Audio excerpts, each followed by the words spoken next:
Buena, profesor, muy buenas.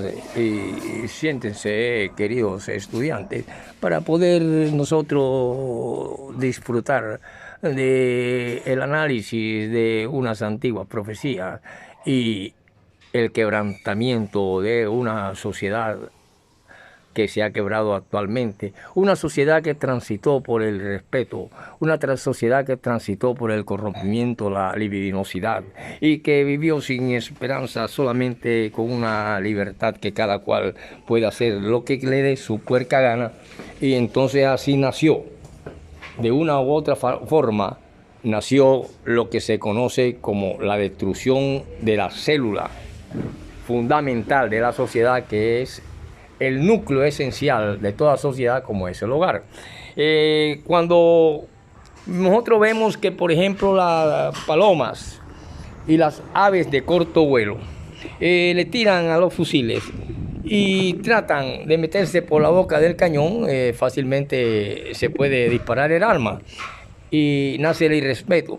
Cuando usted ve que una juventud totalmente desplazada al mundo de la cocaína, al mundo de bailar con bigotes y sombrero, casi desnudos alrededor de una piscina de unos narcos o de unos compradores de Virgo, llamados prepago, y que trabajan con estas redes, que se ya puede llamar, o cartas, que antes se conocían como trata de blanca.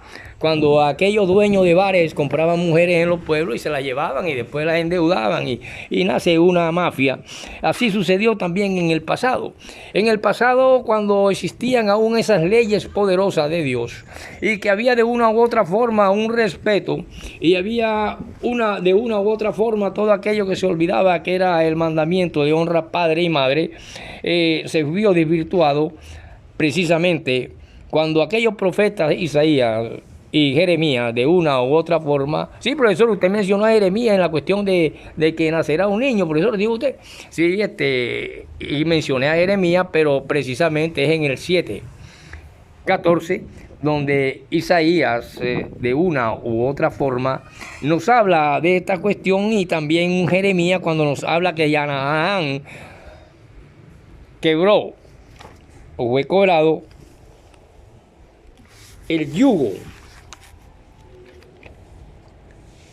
Y de esa manera, al ser quebrado un yugo, quiere decir que existe un hilo invisible, un libro invisible que se mantiene en las leyes modernas y en las leyes que nacen de un derecho romano y que hoy en día significa historia del derecho.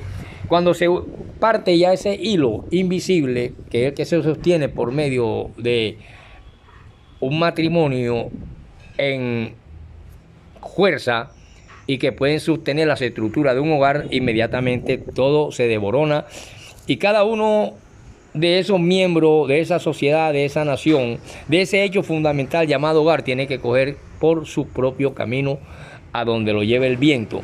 Por lo tanto, de una u otra forma Dios trató de mantener un respeto a través de sus leyes y a través de unir a aquel pueblo cuando dicen que se volvió hombre. Y de esa manera también Mateo menciona este nacimiento de ese niño. Pero Jeremías nos habla cuando Hananías rompe el yugo de Jeremías.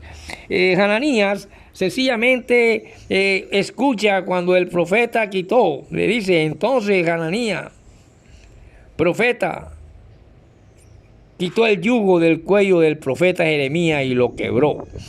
Mientras Jeremías está de pie con un yugo de madera alrededor de su cuello, que simboliza el yugo babilónico, que permaneció y permanecería y permaneció en aquellos tiempos y aún se intensifica sobre Judá.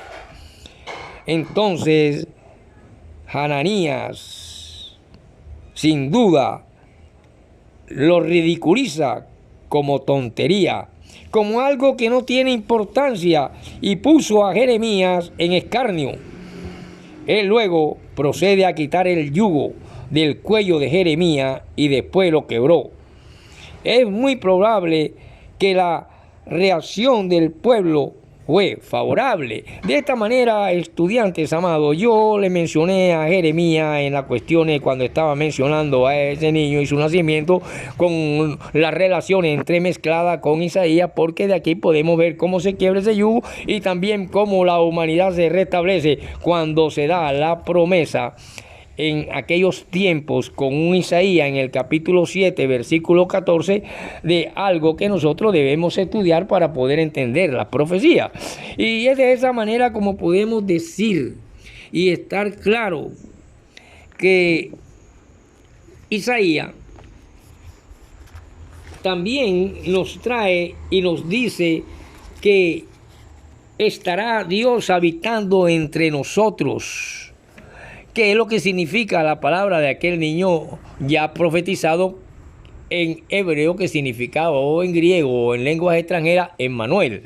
Ustedes habrán escuchado eso. Por eso escuchen ustedes, queridos estudiantes, y porque yo mencioné a Jeremías en cuestiones que tenían que ver con Isaías, y hago una entremezcla, porque pasar de un versículo antiguo a uno nuevo es cuando podemos entender un poco. Es decir, si nosotros estudiamos a Lucas 16, cuando vemos el hijo pródigo es un muchacho que se pierde en la ciudad, en la droga, se pierde en las mujeres prostitutas, anda con toda clase de escoria en la ciudad y se gasta la fortuna que su padre le dio. Pero esa fortuna es de él, se la dio su padre. Él verá si la quema, la rompe o la regala. Cuando él va a la ciudad y el otro hijo que es trabajador, que es una endecha de moral, de que es el que tiene al padre, que es el que lo sostiene, el padre lo recibe al muchacho que regresa, al hijo pródigo que regresa, y él le hace una fiesta y el otro se encela y le dice: padre, pero si yo toda la vida he trabajado conmigo y no me ha dado nada, y este que se derrochó tu dinero, ahora lo recibe con toro, alimento y fiesta. Y el padre le responde que él ha vuelto. Así, de esa manera, Dios volvió al momento en que llega y aquel prometido, verbo que se vuelve carne, según Mateo, porque el verbo es la palabra, y la palabra es más que una firma. La palabra es la palabra que dijeron los guajiros de Gallero, y por eso hay muerte por la palabra. No se necesitan firmas. Por lo tanto, se hizo respetar la palabra, y de esa manera podemos entender a Isaías 7, cuando él señala que de una virgen nacería un niño y su nombre será Emmanuel, que significa Dios con nosotros. Hay algunas interpolaciones que cambian la preposición con por la preposición entre y dicen Dios entre nosotros. Y ya ahí nos da una variedad, una simple palabra nos da una pequeña variedad.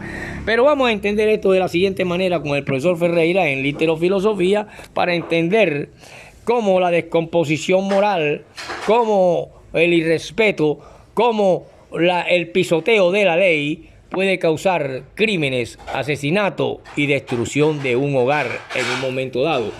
Porque cuando nosotros vemos que la promesa de Dios de liberación se la dio a Acaz, ojo, para poder llegar a entender al niño Emmanuel. Cuando él le da esa promesa de liberación a Acaz, es sencillamente en el momento en que el Señor a Isaías le dice: sal ahora al encuentro de Acaz, tú y Shear, Yasub tu hijo, al final del acueducto del estanque superior, en el camino de la heredad del lavador. El niño de Isaías debía acompañarle como un símbolo de juicio y gracia al corazón del rey Acaz. De esa manera, el nombre del pequeño niño es Shear, Yasub, que significa un remanente volverá.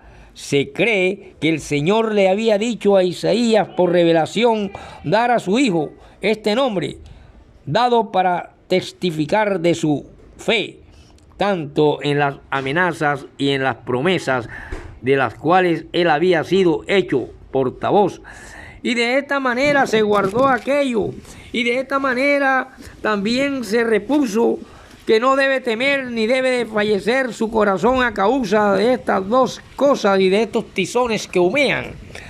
Por lo tanto, de ahí podemos pasar a entender un poco cuando ese mismo Isaías dice: oíd ahora, casa de David, o es tan poca cosa cansar a los hombres, ¿qué queréis cansar también a mi Dios?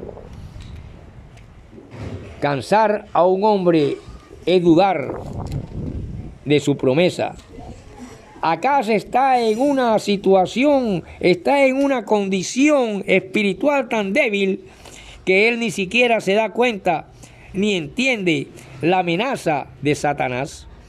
No está solamente en contra de acá, sino también contra la casa de David. Hombres malos están conspirando para trasladar la casa de David. Por tanto, él mismo, Señor, nos dará una señal, y es aquí cuando viene la señal del capítulo 7, versículo 14 de la Santa Escritura, según los libros sagrados de Judá y de Judea y de Israel y de aquellos escritores antiguos, cuando le dice: por tanto, él mismo, Señor, os dará una señal, y he aquí que una virgen concebirá y dará a luz un hijo y llamará su nombre Emmanuel. Sin lugar a dudas, estamos aquí ante una profecía. Sin lugar a duda, es una de las más grandes, si no la más grande de toda las Sagradas Escrituras y de todo el mensaje que Dios pudo mandarle al ser humano y a esta humanidad, que puede ser destruida en menos de lo que canta un gallo, si la voluntad del Todopoderoso así lo desea. Y así se destruyen los hogares cuando se pisotea la ley, sencillamente por palomas, guarumeras y guaruperas que bailan alrededor de piscinas con bigotes y sombreros en casas de narcos y en casa de prepagos. Nos vemos en la próxima para continuar con estos temas bíblicos y la ley.